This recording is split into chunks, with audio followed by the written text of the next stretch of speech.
సువార్త TV channel దర్శిస్తున్నటువంటి మీ అందరికీ మన ప్రభు అయిన యేసుక్రీస్తు నామమున వందనాలు తెలియజేస్తా ఉన్నాను. మొట్టమొదటిగా దేవునికి నేను స్తుతులు చెల్లిస్తా ఉన్నాను. దేవుడు నాకు అనుగ్రహించిన ఈ ఉన్నతమైన సమయాన్ని బట్టి దేవుని ఎంతగానో స్తుతిస్తూ ఉన్నాను. ఈ యొక్క సమయంలో దేవుని యొక్క లేఖనాల్లో ఉన్నటువంటి కొన్ని విషయాలు ధ్యానించడానికి ముందుకు సాగిపోదాం. ముందుగా చిన్న ప్రార్థన చేసుకొని వాక్యదానానికి వెళ్దాం. దేవుడైన మా గొప్ప తండ్రి, మీ అపారమైన ప్రేమను బట్టి స్తోత్రాలు చెల్లిస్తున్నాం. మిక్కిలి అల్పుడనైనా నన్ను జ్ఞాపకం చేసుకుని అనుగ్రహించిన ఈ సమయాన్ని బట్టి మేము స్తుతిస్తున్నాం. సువార్త ఛానల్ ద్వారా మీరు జరిగిస్తున్న ఈ పరిచయం బట్టి మేము స్తుతిస్తున్నాం. ఎంతమంది అయితే ప్రభా యొక్క టీవీని చూస్తున్నారో ప్రభా, వారి హృదయాల్లో మీరు కార్యం జరిగించండి. వాక్యం ద్వారా ఆత్మీయ మేలులు వారికి దయచేయమని ప్రార్థిస్తున్నాం. మాట్లాడుతున్న దాసుడు మీ పక్షంగా నిలబడి ఉండగా మీరు ఉండి మాట్లాడండి. వినుస్తున్న జ్ఞానం దయచేయమని, వాక్యం ద్వారా మేమందరం బలపడి మిమ్మల్ని కనపరచాలని సహాయం తెచ్చామని యేసుక్రీస్తుని ప్రార్థన అడిగి వేడుకొనిస్తున్నాము తండ్రి, ఆమేన్. ప్రభువైన అయిన యేసుక్రీస్తునామములో మరలా మీ అందరికీ వందనాలు తెలియజేస్తూ ఉన్నాం. దేవుని యొక్క లేఖనాల్లో ఈరోజు మన ధ్యానం బైబిలు గ్రంథం యొక్క విభజన గురించి మొట్టమొదటిగా మనం ధ్యానిద్దాం. తర్వాత కీర్తన గ్రంథ విభజన ధ్యానించి ఆ తర్వాత దేవుని వాక్యదానంలోకి ప్రభు నడిపిని బట్టి ముందుకు సాగిపోదాం. దేవుని లేఖనాల్లో మొట్టమొదటిగా పాత నిబంధనలో 39 గ్రంథాలు ఉన్నాయి. క్రొత్త నిబంధనలో 27 గ్రంథాలు ఉన్నాయి. పాత నిబంధన కాలాన్ని మనము విభజించినట్లయితే కాలాన్ని బట్టి మనం విభజించుకోవచ్చు. రెండోదిగా గ్రంథములు బట్టి మనం విభజించుకోవచ్చు. మొట్టమొదటిగా కాలాన్ని బట్టి విభజిస్తే ధర్మశాస్త్ర కాలము, 2 న్యాయాధిపతుల కాలం, 3 రాజుల కాలం, 4 ప్రవక్తల కాలం. మరలా చెప్తున్నాను, 1 ధర్మశాస్త్ర కాలం, 2 న్యాయాధిపతుల కాలం, 3 రాజుల కాలం, 4 ప్రవక్తల కాలం. గ్రంథములను బట్టి మనం విభజన చేసుకుంటే ధర్మశాస్త్ర గ్రంథాలు, చరిత్ర గ్రంథాలు, పద్య గ్రంథాలు, ప్రవక్తల గ్రంథాలు. ధర్మశాస్త్ర గ్రంథాలు అనగా ఆదికాండము, నిర్గమకాండము, లేవికాండము, సంఖ్యాకాండము, ద్వితీయోపదేశకాండము. చరిత్ర గ్రంథాలు మొత్తం 12, ధర్మశాస్త్ర గ్రంథాలు 5. చరిత్ర గ్రంథాలు 12లో యెహోషువ గ్రంథం, న్యాయాధిపతుల గ్రంథం, రూతు గ్రంథం, మొదటి 2 సమూయేలు గ్రంథములు, మొదటి 2 రాజుల గ్రంథములు, మొదటి 2 దినవృత్తాంతాల గ్రంథములు, ఎజ్రా, నెహెమ్యా, ఎస్తేర్. మూడవదిగా పద్య గ్రంథములు 5: ఏబు గ్రంథము, కీర్తన గ్రంథము, సామెతల గ్రంథము, ప్రసంగి, పరమగీతములు. 4వదిగా ప్రవక్తల గ్రంథములు మొత్తం 17. వాటిల్లో పెద్దగా ప్రవక్తల గ్రంథాలు 5, చిన్న ప్రవక్తల గ్రంథాలు 12. పెద్ద ప్రవక్తల గ్రంథాలు యెషయా, ఇర్మియా, యెహెజ్కేలు, దానియేలు, విలాపవాక్యములు. చిన్న ప్రవక్తల గ్రంథంలో హోషేయ, యోవేలు, ఆమోసు, ఓబద్యా, యోనా, మీకా, నహూము, హబక్కుకు, జఫన్యా, హగ్గయి, జకర్యా, మలాకి. ఇవి పాత నిబంధన గ్రంథ విభజన. కాలమును బట్టి మనం విభజించుకున్నాం, గ్రంథములను బట్టి మనం విభజించుకున్నాం. క్రొత్త నిబంధన గ్రంథంలో కూడా 27 గ్రంథాలు ఉన్నాయి. ఈ 27 గ్రంథాల్లో కూడా మనం 3 భాగాలు చేసుకుందాం. మనం దేవుని లేఖనాల్లో ధ్యానించినట్లయితే క్రొత్త నిబంధనలో 3 భాగాలు ఉన్నాయి. 1 సంఘం కొరకు సిద్ధపాటు, AD 1 నుంచి 30 వరకు, మత్తయి సువార్త నుంచి అపోస్తలుల కార్యం 1వ అధ్యాయం వరకు. మొట్టమొదటిగా క్రొత్త నిబంధన విభజన మనం ధ్యానిస్తూ ఉన్నాం. మొట్టమొదటిగా సంఘం కొరకు సిద్ధపాటు. మత్తయి సువార్త, మార్కు సువార్త, లూకా సువార్త, యోహాను సువార్త, అపోస్తలుల కార్యములు 1వ అధ్యాయం. రెండవదిగా సంఘం యొక్క స్థాపన. సంఘము అపోస్తలుల కార్యం 2వ అధ్యాయం నుంచి స్థాపించబడినట్టుగా మనం చూస్తాం. AD 30 నుంచి 60 వరకు ఈ విషయాలు రాయబడ్డాయి. అపోస్తలుల కార్యం 2వ అధ్యాయం నుంచి ఫిలోమోను పత్రిక వరకు అనేక సంఘాలు స్థాపించబడ్డాయి. సంఘం యొక్క స్థాపన రెండోదిగా మనం చూస్తూ ఉన్నాం. మూడోదిగా సంఘములో ఉన్నతి కొరకు పత్రికలు వ్రాయట. AD 60 నుంచి 90 వరకు, హెబ్రీ నుండి ప్రకటన గ్రంథం వరకు నూతన నిబంధన గ్రంథ విభజన గురించి మరలా ఒకసారి ధ్యానిద్దాం. సంఘం కొరకు సిద్ధపాటు బ్రాకెట్లో క్రీస్తు జీవితం AD 1 నుంచి 30 వరకు, మత్తయి సువార్త నుంచి యోహాను సువార్త మరియు అపోస్తల కార్యం మొదటి అధ్యాయం వరకు. రెండవదిగా సంఘం యొక్క స్థాపన, క్రీస్తు సంఘం స్థాపించబడింది. అపోస్తల కార్యం 2వ అధ్యాయం మనం చదువుతాం. అక్కడ నుండి ఫిలోమోను పత్రిక వరకు ఏ సంఘాలు ఎక్కడెక్కడ స్థాపించబడ్డాయి, సంఘ స్థాపన గురించి ఎక్కువ విషయాలు మనం చూస్తాం. మూడవదిగా సంఘంలో ఉన్నతి కొరకు పత్రికలు వ్రాయట. హెబ్రీ పత్రిక నుంచి ప్రకటన గ్రంథం వరకు మనం చూస్తే సంఘం యొక్క ఉన్నతి కొరకు, సంఘం యొక్క ఆత్మీయ ఎదుగుదల కొరకు దేవుడు తన యొక్క భక్తుల ద్వారా పత్రికలు రాయించాడు. ఇది కాలమును బట్టి, గ్రంథములను బట్టి విభజన మనం చూసుకున్నాం. రెండవదిగా మనం ఇప్పుడు కీర్తన గ్రంథము 23వ కీర్తన మనం ధ్యానించబోతున్నాం. ఈ 23వ కీర్తన ధ్యానించే ముందుగా కీర్తన గ్రంథంలోని ఎన్ని కీర్తనలు ఉన్నాయి, ఈ కీర్తన విభజన కూడా గ్రంథమును బట్టి మనము విభజించుకుందాం. మనము దేవుని యొక్క లేఖనాల్లో స్పష్టంగా ధ్యానించినట్లయితే దేవుడు తన పరిశుద్ధ వాక్యాన్ని తన యొక్క భక్తుల ద్వారా రాయించాడు. వాళ్ళు దైవావేశం వలన దేవుని యొక్క ఆత్మ ద్వారా నడిపింపబడి దేవుని యొక్క గ్రంథాలు రాసినట్టుగా దేవుని లేఖనాలు మనకు తెలియజేస్తూ ఉన్నాయి. కీర్తన గ్రంథంలో మొత్తం 150 కీర్తనలు ఉన్నాయి. గ్రంథములను బట్టి మనం విభజించుకుంటే మొదటి నుంచి 41వ కీర్తన మనం చూసినట్లయితే ఆది కాండానికి మనకు సాదృశ్యంగా ఉంది. ఆది కాండం అనగా మొదటి నుంచి 41 కీర్తనలో మానవుని గురించి రాయబడింది. మొదటి నుంచి 41 కీర్తనల వరకు కీ వర్డ్ ఈజ్ మ్యాన్, ఆ యొక్క మూల పదము మనిషిని గురించి ఎక్కువగా రాయబడింది. 42 నుంచి 72వ కీర్తన వరకు కీ వర్డ్ ఈజ్ డెలివరెన్స్, అంటే విడుదల. నిర్గమకాండంలో మనము ఇశ్రాయేలు యొక్క విడుదల గురించి రాయబడింది. ఆది కాండంలో మానవుని యొక్క పుట్టుకను గురించి రాయబడినప్పుడు ఆది కాండంలో మానవుని యొక్క పాపముని గురించి కూడా రాయబడింది. మానవుని పాపము, మానవుని పతనము, మానవుని మరణము, మానవుని యొక్క బందీగృహంగా మానవుడు ఉన్నాడని మనం ఆది కాండం చూస్తాం. ఈ బందీగృహంలో ఉన్నటువంటి వ్యక్తి ఎలా విడిపించబడ్డాడు అనే విషయాలు నిర్గమకాండంలో మనం చూస్తాం. అంటే మొదటి కీర్తన మొదటి నుంచి 41వ కీర్తన వరకు మనం చూస్తే మానవుని గురించి రాయబడింది. 42వ కీర్తన నుంచి 72వ కీర్తన వరకు మానవుని యొక్క విడుదల గురించి ఎక్కువగా రాయబడింది. తర్వాత 73 నుంచి 89 వరకు మనం చూస్తే పవిత్రత గురించి రాయబడింది. మానవుడు పవిత్రత కలిగి ఎలా జీవించాలి. కీవర్డ్ ఈజ్ శాంక్చురీ, అంటే లెవిటికస్ లేవ్యకాండంలో మనుషుని యొక్క పరిశుద్ధత, పాపంలో ఉన్న మానవుడి గురించి ఆది కాండంలో రాయబడింది. పాపం నుంచి విడుదల పొందినటువంటి వ్యక్తిని గురించి నిర్గమకాండంలో రాయబడింది. పాపం నుంచి విడుదల పొందిన వ్యక్తి ఎలా పరిశుద్ధంగా జీవించాలో లేవ్యకాండంలో రాయబడింది. 90వ కీర్తన నుంచి 106వ కీర్తన వరకు మనం చదివితే విశ్రాంతి లేని పరిస్థితి, తిరిగే వ్యక్తుల గురించి రాయబడింది. సంఖ్యాకాండంలో ఆ విషయాలు మనం చూస్తాం. కీ వర్డ్ ఈజ్ వాండరింగ్, అంటే వాళ్ళు ఇశ్రాయేలీయులు తిరుగుతూ ఉన్న విషయాన్ని, విశ్రాంతి లేని విషయాన్ని అక్కడ రాయబడింది. 107వ కీర్తన నుంచి 150వ కీర్తన వరకు దేవుని యొక్క వాక్యం గురించి ఎక్కువగా రాయబడింది. Key word is word of God.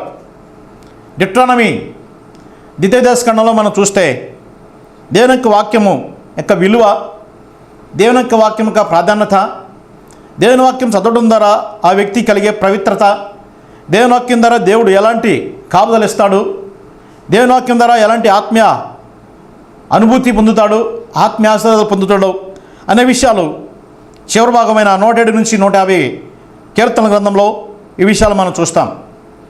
మొదటి నుంచి 41వ కీర్తన వరకు మానవుని గురించి రాయబడింది. 42వ కీర్తన నుంచి 72వ కీర్తన వరకు మానవుని యొక్క విడుదల గురించి రాయబడింది. 73వ కీర్తన నుంచి 89వ కీర్తనలో విడుదల పొందిన మానవుని యొక్క పరిశుద్ధత జీవితం గురించి రాయబడింది. 90వ కీర్తన నుంచి 106వ కీర్తన వరకు విశ్రాంతి లేని మానవుని గురించి రాయబడింది. 107వ కీర్తన నుంచి 150వ కీర్తన వరకు దేవుని యొక్క వాక్యం యొక్క విలువ గురించి రాయబడింది. రెండవదిగా రచయితలను బట్టి మనం ఈ గ్రంథాన్ని కీర్తన గ్రంథం మనం విభజించుకుంటే రచయితలను బట్టి మనం విభజించుకుందాం. మొట్టమొదటిగా ఎక్కువగా కీర్తనలు రాసిన వ్యక్తి దావీదు భక్తుడు. దావీదు భక్తుడు ప్రతి ఉదయాన్నే దేవుని సన్నిధిలో లేచి ప్రతి ఉదయాన్నే దేవునితో మాట్లాడే అలవాటు కలిగినవాడు. 17వ కీర్తనలో కూడా ఆయన దేవునికి ఆయన హృదయాన్ని అప్పగిచెప్పి పరిశోధించమని దేవుడిని అడిగినప్పుడు రాత్రంతా దేవుడు పరిశోధించగా దావీదులో ఏ దురాలోచన ఏ దుష్టత్వం దావీదులో కనపడలేదు. దావీదు వేకువని లేచి ప్రార్థన చేసిన అనుభవం కలిగినవాడు. దావీదు చాలా కీర్తనలు రాశాడు. ఎక్కువగా కీర్తనలు రాసిన వ్యక్తి దావీదే. మొట్టమొదటిగా దావీదు గురించి మనం చూస్తే దావీదు రాసిన కొన్ని కీర్తనలు షెపర్డ్ సామ్, కాపరి కీర్తనలు. కాపరి కీర్తనలు కొన్ని రాశాడు ఆయన. కాపరి గురించి దేవుడు కాపుదల ఎలా ఇస్తాడు, ఎలా కాపాడుతాడు, ఎలా ఆదరిస్తాడు, ఎలా ఆదుకుంటాడు ఈ విషయాలు ఆయన కాపరి కీర్తనలుగా కొన్ని రాశాడు. వాటిలో ప్రాముఖ్యమైనది మనం ధ్యానించబోయే 23వ కీర్తన, 8వ కీర్తన, 19వ కీర్తన, 23వ కీర్తన, 29వ కీర్తన, 144వ కీర్తన. దేవుడు కాపరిగా ఎలా కాపాడుతాడో ఇక్కడ తెలియజేస్తాడు. రెండవగా మనం చూసినట్లయితే పాపపు కీర్తన, సిన్నర్ సాంగ్, పాపంలో ఉన్న వ్యక్తి గురించి రాయబడిన కీర్తనలు. 32వ కీర్తన, 51వ కీర్తన, 38వ కీర్తన. ఈ కీర్తనలో మనం చూసినట్లయితే 32వ కీర్తనలో, 51వ కీర్తనలో, 38వ కీర్తన, 32వ కీర్తన, 51వ కీర్తన పాపం యొక్క మానవుని పాపం స్థితి, పాపపు ఒప్పుకోలు గురించి కీర్తనాకారుడైన దావీదు తెలియజేస్తాడు. మూడవదిగా సఫరింగ్ సాంగ్, ఆపదలలో, బాధలలో, శ్రమలలో, దుఃఖములలో ఉండి రాసినట్టు కీర్తనలు. ఆ కీర్తన మనం చూస్తే మనం 3వ కీర్తన, 4వ కీర్తన, 5వ కీర్తన, 6వ కీర్తన, 7వ కీర్తన, 11వ కీర్తన, 12వ కీర్తన, 13వ కీర్తన, 14వ కీర్తన, 17వ కీర్తన, 22వ కీర్తన, 25వ కీర్తన, 26, 27, 28వ కీర్తనలు, 31వ కీర్తన, 34వ కీర్తన, 35వ కీర్తన, 39వ కీర్తన, 40వ కీర్తన, 41వ కీర్తన, 53వ కీర్తన, 54వ కీర్తన, 55వ కీర్తన, 56వ కీర్తన, 57వ కీర్తన, 58వ కీర్తన, 59వ కీర్తన, 61వ కీర్తన, 62వ కీర్తన, 63వ కీర్తన, 64వ కీర్తన, 69వ కీర్తన, 70వ కీర్తన, 86వ కీర్తన, 109వ కీర్తన, 140వ కీర్తన, 141వ కీర్తన, 142వ కీర్తన, 143వ కీర్తన. ఈ కీర్తనలన్నీ బాధలలో ఉన్నప్పుడు, శ్రమలలో ఉన్నప్పుడు, శోధనలో ఉన్నప్పుడు, కష్టాలలో మునిగి బాధలు ఉన్న సందర్భంలో ఈ దావీదు భక్తుడు ఈ కీర్తనలన్నీ వ్రాశాడు. తర్వాత తృప్తినిచ్చే కీర్తనలు ఉన్నాయి. దావీదు శ్రమలలో నుంచి దేవుడు విడుదల పొందించిన తర్వాత, దేవుడు ఆదరణ కలిగించిన తర్వాత, శ్రమలలో నుంచి ఆయన్ని బయటికి తీసుకొచ్చిన తర్వాత, దేవుని దగ్గర నుంచి ఆదరణ పొందిన తర్వాత, దేవుని దగ్గర నుంచి తృప్తి పొందిన తర్వాత satisfied psalms, shepherd psalm, sinner psalm, suffering psalm, satisfied psalm, ఇలా ఎన్నో కీర్తనలు దావీదు భక్తుడు రాశాడు. సాటిస్ఫైడ్ సామ్ అంటే తృప్తినిచ్చినటువంటి కీర్తనలు, అంటే తృప్తి పొందిన సందర్భంలో, దేవుని దగ్గర నుంచి సమాధానం పొందిన సందర్భంలో రాసిన ఈ కీర్తనలు. 2వ కీర్తన, 9వ కీర్తన, 15వ కీర్తన, 16వ కీర్తన, 18వ కీర్తన, 20వ కీర్తన, 21వ కీర్తన, 24వ కీర్తన, 30వ కీర్తన, 36వ కీర్తన, 37వ కీర్తన, 52వ కీర్తన, 60వ కీర్తన, 65, 68, 72, 95, 101, 103, 105, 108, 110,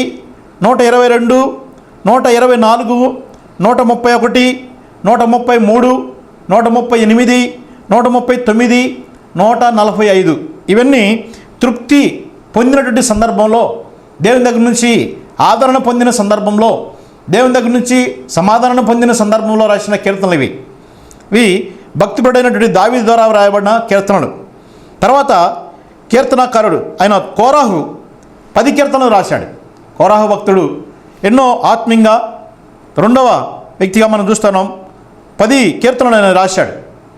42వ కీర్తన, 44వ కీర్తన నుంచి 49వ కీర్తన వరకు, 44వ కీర్తన నుంచి 49వ కీర్తన వరకు, 84వ కీర్తన, 85వ కీర్తన, 87వ కీర్తన ఈ కోరావు సంబంధుల యొక్క కీర్తనలు. తర్వాత మూడవదిగా ఆసాపు 12 కీర్తనలు రాశాడు. ఆసాపు అనే భక్తుడు 12 కీర్తనలు రాశాడు. 50వ కీర్తన, తర్వాత 73వ కీర్తన నుంచి 83వ కీర్తన వరకు ఆసాపు రాశాడు. నాలుగవదిగా హేమాను 1వ కీర్తన రాశాడు, 88వ కీర్తన రాశాడు. తర్వాత ఏతాన్ 89వ కీర్తన రాశాడు. సొలొమోను 127వ కీర్తన రాశాడు. మోసే 90వ కీర్తన రాశాడు. హిజ్కియా 10 కీర్తనలు రాశాడు. 120వ కీర్తన, 121, 123, 125, 126, 128, 129, 130, 132, 134 కీర్తనలు. ఈ కీర్తనలన్నీ హిజ్కియా రాసిన కీర్తనలు. తర్వాత అనోనిమస్ సామ్స్ అంటే ఆర్ఫన్ సామ్స్. ఇవి ఎవరు రాశారో తెలియదు. ఆ కీర్తనల పైన ఎవరు రాశారో రాబడి ఉండదు. కాబట్టి దీన్ని అనాథ కీర్తనలు అని అంటారు ఈ కీర్తనలను. ఇవి మొత్తం 37 కీర్తనలు. 1వ కీర్తన 10, 43, 66, 67,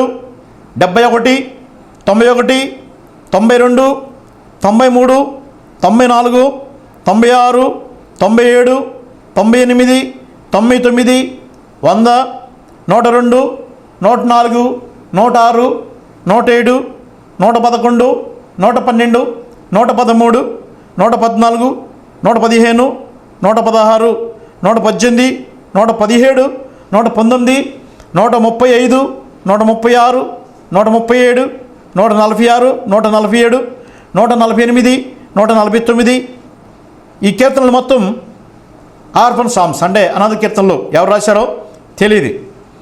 దేవుని యొక్క లేఖనాల్లో మనము 2 విషయాలు మనం చూసాం. ఒకటి పాత నిబంధన విభజన, క్రొత్త నిబంధన విభజన, కాలమును బట్టి విభజన, గ్రంథములను బట్టి విభజన. కాలం బట్టి విభజన మనం చూసుకున్నాం, గ్రంథములను బట్టి విభజన చూసుకున్నాం. క్రొత్త నిబంధనలో కూడా మనము 3 విషయాలు మనం ధ్యానించాం. సంఘం కొరకు దేవుని యొక్క సిద్ధపాటు, సంఘం యొక్క స్థాపన, సంఘం యొక్క అభివృద్ధి కొరకు పత్రికలు రాయించటం. రెండోదిగా కీర్తన గ్రంథం విభజన మనం చూసుకున్నాం. ఒకటి గ్రంథంలో ఒకటి విభజన మనం చూసుకున్నాం. దేవుని యొక్క భక్తులు దేవుని యొక్క లేఖనాలు రాసినట్టుగా మనం చూస్తున్నాం. గ్రంథములను బట్టి విభజన మనం చూసుకున్నాం. 1 నుంచి 47వ కీర్తన వరకు మానవుడి గురించి రాయబడింది. 42వ కీర్తన నుంచి 72వ కీర్తన వరకు విడుదల గురించి రాయబడింది. 73వ కీర్తన నుంచి 89వ కీర్తన వరకు పవిత్రత గురించి రాయబడింది. 90వ కీర్తన నుంచి 106వ కీర్తన వరకు విశ్రాంతి లేని మానవుని తిరుగులాట గురించి రాయబడింది. 107వ కీర్తన నుంచి 150వ కీర్తన వరకు దేవుని వాక్యమును గురించి రాయబడింది. దేవుని యొక్క భక్తులు రచనను బట్టి కూడా మనం విభజన చేసుకున్నాం. దావీదు భక్తుడు ఎక్కువగా కీర్తన రాశాడు. కాపరి కీర్తన, పాపపు స్థితిలో ఉన్నప్పుడు రాసిన కీర్తన, బాధల్లో ఉన్నప్పుడు రాసిన కీర్తన, ఓదార్పునిచ్చినటువంటి సందర్భంలో రాసిన కీర్తనలో, తృప్తినిచ్చే కీర్తనలో మనం చూసాం. కొరాహు సంతానం ఆసాబు, హేమాను, ఏతాను, సొలొమోను, అదేవిధంగా మోసే, హిజ్కియా వీళ్ళందరూ కూడా కీర్తన గ్రంథాలు రాశారు. కాబట్టి భక్తులమైన మనం దేవుని యొక్క లేఖనాలు చదవాలని దేవుడు తన యొక్క లేఖనాల్లో మనకి రాసిచ్చాడు.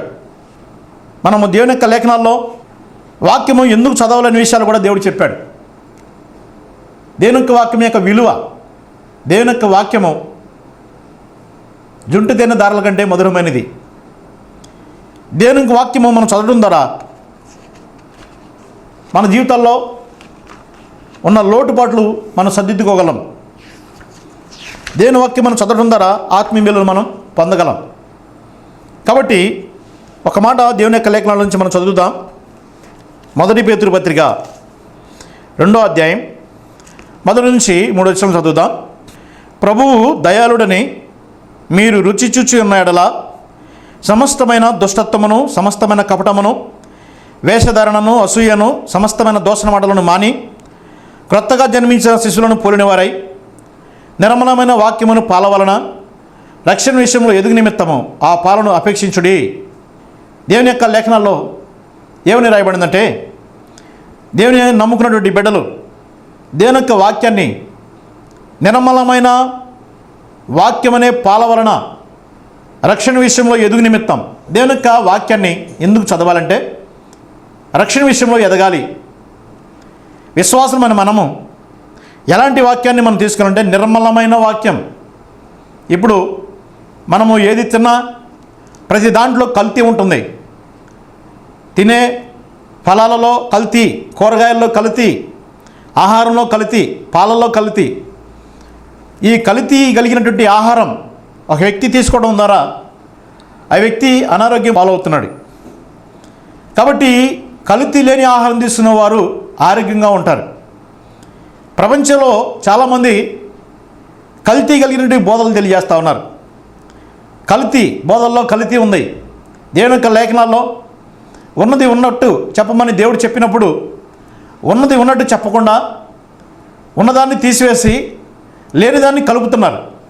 కాబట్టి దేవుడు స్పష్టంగా ఈ పవిత్ర లేఖనాల్లో దేన్ని తీయొద్దన్నాడు, దేన్ని కలపొద్దని చెప్పాడు. కాబట్టి చాలామంది ఈ ఆత్మ సంబంధమైన నిర్మలమైన పాలను కల్తీ చేస్తూ ఉన్నారు. ఈ లోకంలో చూస్తున్న మనం బెరయా సంఘస్థుల వలె అపోస్తలులు పౌలు వాళ్ళు చెప్పినటువంటి బోధలు సరిగా ఉన్నాయో లేదని వాళ్ళు పరిశీలించారు. కాబట్టి ఈ సువార్త ఛానల్ ద్వారా టీవీని వీక్షిస్తున్న మీ అందరికీ నేను తెలియజేసేది ఇదే. వాక్యాలు చెబుతున్నప్పుడు, వాక్యాలు వింటున్నప్పుడు వారు చెప్పిన వాక్యాలు అలా ఉన్నాయా లేదా అనేది పరిశీలించండి. దేవుని దాసులు వాక్యాలు చెప్తున్నప్పుడు శ్రద్ధగా వాక్యం వినండి. దేవుని దాసులు వాక్యం చెప్తున్నప్పుడు పెన్ను, నోట్స్ తీసుకొని రాసుకోవడానికి ప్రయత్నం చేయండి. రాయలేని వారు హృదయంలో రాసుకోవడానికి ప్రయత్నం చేయండి. దేవుని లేఖనంలో పేతురు భక్తుడు స్పష్టంగా ఇక్కడ తెలియజేస్తా ఉన్నాడు, క్రొత్తగా జన్మించిన శిశువులను పోలి జీవించాలి.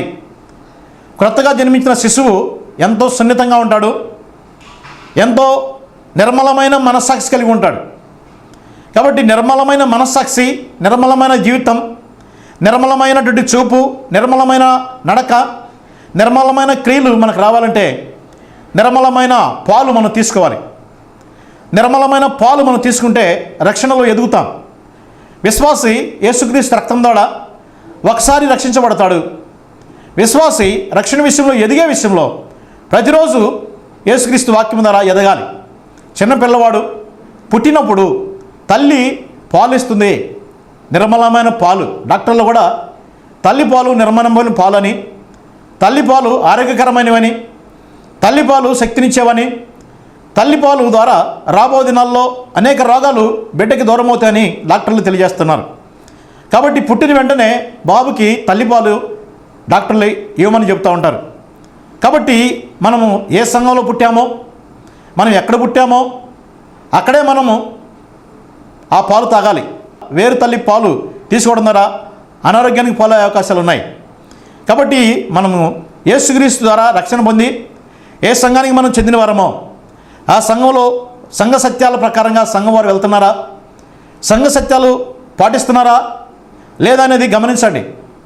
బైబిల్లో ఏమని రాయబడింది, బోధకులు ఏమి బోధ చేస్తున్నారు, ఆ బోధలు బైబిల్ ప్రకారంగా ఉన్నాయా లేదా అనేది గమనించడానికి ప్రయత్నం చేయండి.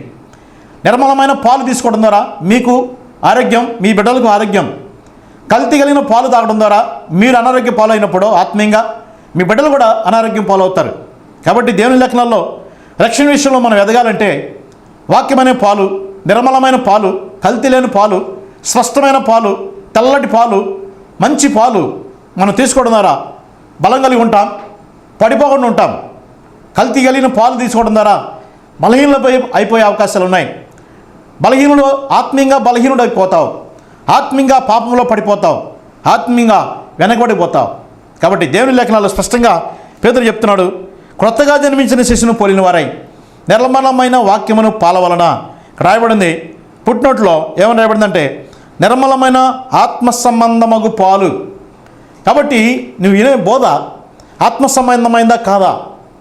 నీ యొక్క సంఘంలో నువ్వు వెళ్తున్నావు, నీ యొక్క దేవుని యొక్క సేవకుడైనటువంటి మీ యొక్క సంఘ కాపరి చెప్పే వాక్యాలు ఎలా ఉన్నాయి? ఆత్మ సంబంధమైనగా ఉన్నాయా? కథలు చెప్పుకుంటూ వెళ్ళిపోతున్నాడా? ఆ మాటలు ఈ మాటలు చెప్పి టైం పాస్ చేస్తున్నాడా? గమనించండి. గమనించకపోతే నీకు నష్టం జరిగే పరిస్థితులు ఉన్నాయి. నీకు అభివృద్ధి నీకు దూరం అవుతుంది, ఆశీర్వాదాలు నీకు దూరం అవుతాయి. కాబట్టి ఇక్కడ రాయబడింది నిర్మలమైన పాలు. ఆ వాక్యం ద్వారా, నిర్మలమైన పాలు ద్వారా నీకు మేలు ఉంది, నువ్వు ఎదుగుతావు, అభివృద్ధి ఉంది నీకు. నీ జీవితంలో నీకు అభివృద్ధి రావాలా, నీ జీవితంలో ఆశీర్వాదాలు రావాలా, నీ జీవితంలో నువ్వు ఆశీర్వాదాలు దేవుని దగ్గర నుంచి పొందాలి అంటే దేవుని వాక్యాలను నువ్వు చాలా జాగ్రత్తగా ధ్యానించాలి. యెహోషువకి దేవుడు తెలియజేశాడు. యెహోషువ మొదటి గ్రంథంలో మనం చదివితే సారిసారికి యెహోషువ భయపడతా ఉన్నాడు. యెహోషువకి దేవుడు చెప్పిన మాట ఒకటే, ఏమని చెప్పాడు? దేవుని యొక్క వాక్యాన్ని నువ్వు చదువు, దేవరాత్రంలో దేవుని వాక్యాన్ని నువ్వు చదువు, దేవుని వాక్యాన్ని నువ్వు ధ్యానించు, నిబ్బరం కలిగి ధైర్యంగా ఉండు.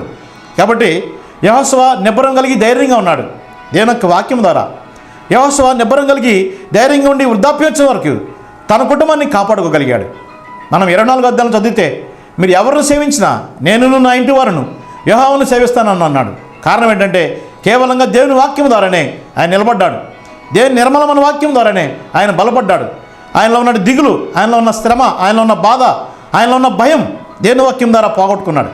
కాబట్టి విశ్వాసం మన జీవితాల్లో మనం నేర్చుకోవాల్సిన పాఠం, ఒక పుట్టిన బిడ్డకు ఏ రీతిగా అయితే పాలు అవసరమో మనకు కూడా ఆత్మ సంబంధమైన నిర్మలమైన పాలు మనకు అవసరం. నిర్మలమైన పాలు తాగడం మనకు మేలు.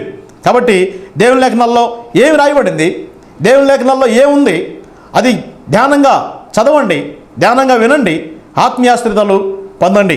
ఇప్పుడు మనం పాత నిబంధన విభజన మనం చూసుకున్నాం, క్రొత్త నిబంధన విభజన మనం చూసుకున్నాం. ఎవరైతే ఇవి విన్నారో ఇవి మనసులో పెట్టుకోండి. ఎవరైతే ఇవి రాసుకున్నారో మరలా చదవడానికి ప్రయత్నం చేయండి. ఫర్దర్ స్టడీస్లో ఏదైతే మనం తర్వాత మనం ధ్యానించబోతున్నామో ఈ ధ్యానంలో దేవుడు మనకి ఇవి ఎంతో సహాయకరంగా ఉంటాయి. ఎవరైతే బైబిల్ ప్రతిరోజు చదవాలనుకుంటున్నారో వాళ్ళు తప్పనిసరిగా ఈ విభజనను మీరు ధ్యానం చేసుకుంటే తప్పనిసరిగా దేవుడు మీకు సహాయం చేస్తాడు. మనము తర్వాత ఎపిసోడ్లో మనము దేవుని యొక్క లేఖనాల్లో 23వ కీర్తన గురించి విభజన చూసుకొని 23వ కీర్తన గురించి మనం ధ్యానించడానికి మనం ప్రయత్నం చేద్దాం.